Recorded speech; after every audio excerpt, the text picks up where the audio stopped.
ജൂതന്മാർ ഇന്ന് ഇസ്രായേൽ എന്ന രാജ്യമുണ്ട്. നമ്മൾ പറഞ്ഞു, ഇസ്രായേൽ രാജ്യത്ത് ഏറ്റവും കൂടുതൽ വെച്ച് പിടിപ്പിക്കപ്പെടുന്ന ഒരു വൃക്ഷമുണ്ട്, ഗർഖദ്. ഗർഖദ്, ആ വൃക്ഷത്തിന്റെ പേരാണ് ഗർഖദ്. ആ വൃക്ഷം നമ്മള് റോഡ് സൈഡിലൊക്കെ ചെടികൾ വെച്ച് പിടിപ്പിക്കൂലേ, പാർക്കിലൊക്കെ, അതുപോലെ ലക്ഷക്കണക്കിന്. ഡോക്ടർ ഉമർ അബ്ദുൽ കാഫി പറയുണ്ടായി, എത്രയോ 16 മില്യണോ, ആ ചെറിയ രാജ്യത്തെ 16 മില്യണോളം ഗർഖദ് വൃക്ഷങ്ങൾ അവർ വെച്ച് പിടിപ്പിച്ചു കഴിഞ്ഞു. എന്താ സംഭവം എന്നറിയോ?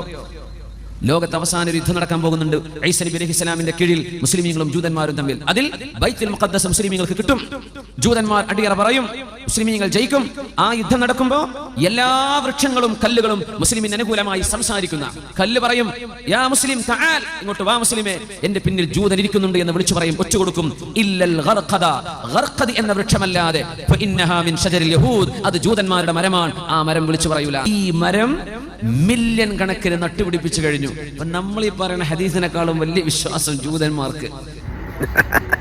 ഞാനത് തപ്പി ചെല്ലാത്ത സ്ഥലങ്ങളില്ല, അതിനെക്കുറിച്ച് ചോദിക്കാത്ത മനുഷ്യന്മാരില്ല, ഒരാൾക്ക് പോലും അറിയില്ല. ഒരൊറ്റ ജൂതന് പോലും എന്തുട്ട് സാധനം ഒന്നുകൂടി പറഞ്ഞ് എന്നൊക്കെ പറഞ്ഞിട്ട് നമ്മുടെ അടുത്ത് ഇങ്ങോട്ട് തട്ടിക്കയറുക, ഒരാൾക്ക് പോലും അറിയില്ല.